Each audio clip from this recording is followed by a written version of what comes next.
Hey, SEC West fans, I'm here today for my fourth show this week. I've got a special treat. I've got Sherelle. He's in D.C. now protecting our country. He's going to come on and he's going to give us 5 reasons why Alabama will beat LSU or keys to victory. What's going on, Sherelle? Hey, how you doing, Rick? Coming to you from our nation's capital in Washington, D.C. today. Washington, D.C. Seeing all the monuments and stuff, huh? Yeah, actually up here more on work than pleasure. Well, that's a I shame. did a little bit of walking around and my feet hurt.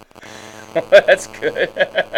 So let's go get into the God, man, I've been listening to Feinbaum all week. Everybody's fired up. I know you got to be fired up. I know you got tickets to the game. So give me your keys to victory, man. What Alabama must do to win this game, Rick, number one, they have to win the line of scrimmage. Line of scrimmage. Alabama's offensive line has to beat LSU's defensive line so Alabama can run the ball.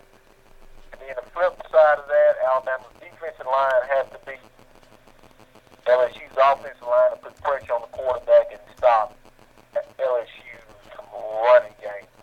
Starting with Alabama's offensive line, watching ESPN the other day, and Todd McShay pointed out there that everybody wants to know what's wrong with Greg McElroy. Well, Todd McShay puts the blame on the offensive line, said the pass block is not as good as it's been in the early part of the season.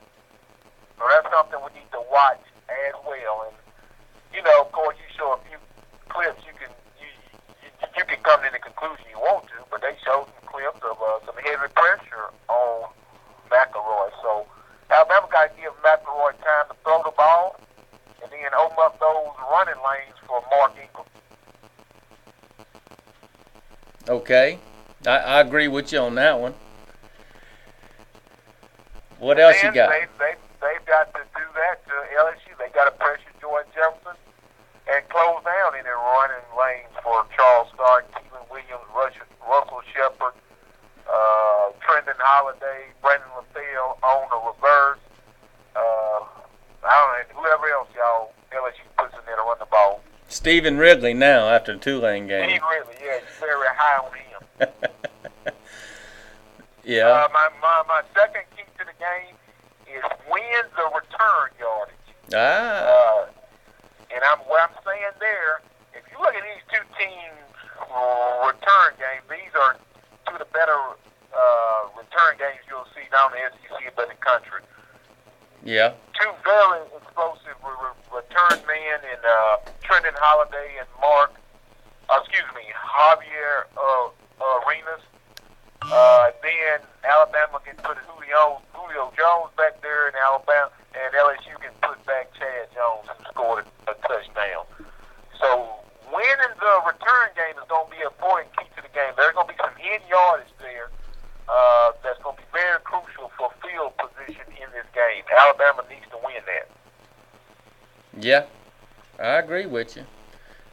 That's why I said it was even. Well, yeah. You look going into the game, it's even, but I think one team's gonna have a big return in this game, and whoever does will probably win it. Well, we're talking about a punt, a kickoff, or something. Yeah, I agree with you. Something like that's going to happen. Yeah, that's exactly what I'm talking about. Punt, return, or kickoff return for a touchdown, or for a long return into the other team's territory. That's going to be very important in this game. Very important. Third key to the game for Alabama, and I don't know how to put this better more than win the intangibles. What do I mean there? If you look at this game the last couple years, the team that wins the intangibles has won the game. 2 years ago, LSU, after Alabama has a big punt return for a touchdown, they come right back. Chad Jones, that time a freshman, forces John Parker Wilson to fumble the ball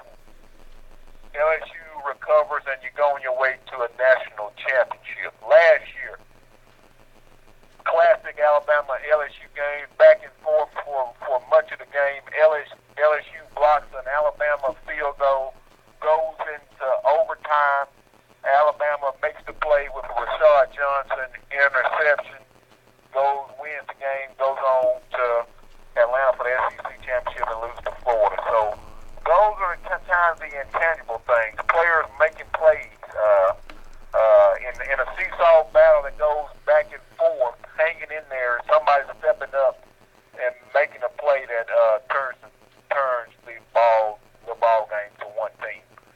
Alabama has to do that, has to be able to make a play on Saturday, because I think they're going to get an LSU offense that looks to be clicking.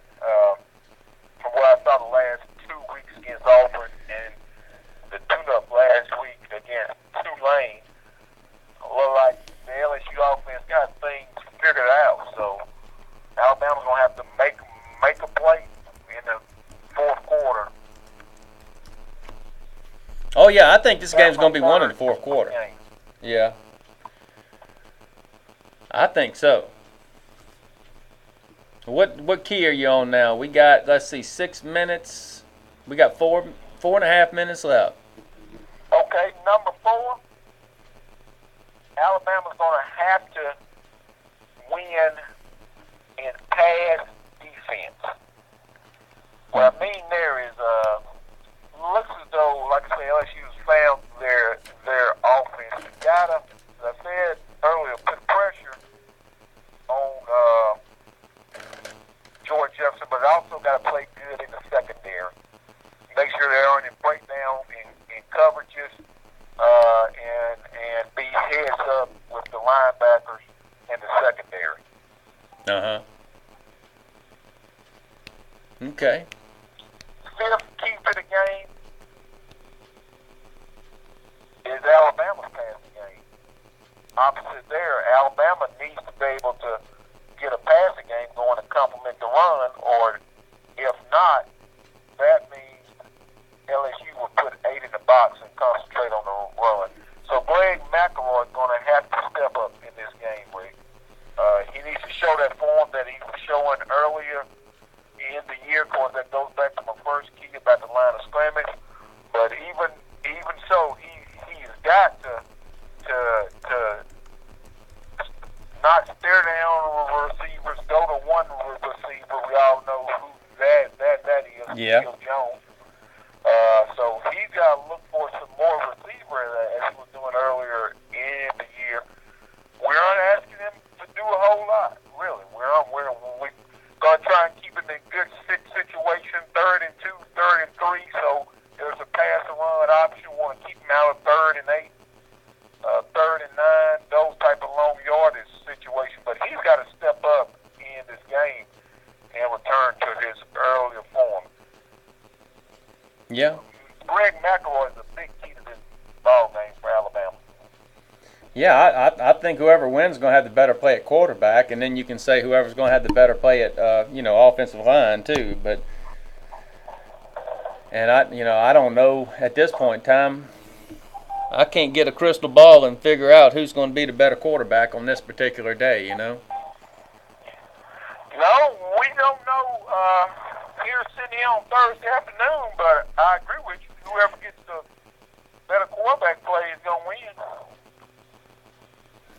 Yeah. Which one of them is going to step up? Experience-wise, they're very similar. Neither one of them has been in this game. So you look at it going in the paper, they're about even. Yeah. So which one's going to make the team? Which one's going to make the plays for his team? Crucial drive that they need to get a touchdown or a field goal in the fourth quarter. Whoever does will win the ball game. Most likely. It's going to be hell if both quarterbacks are having a bad day. It's going to be a strange game. Well, if that's the case, we'll be in for another defensive struggle where 10, 13, 14 points may win it for you. Yeah. If neither team can move the ball. Yeah. Okay, well, let me stop.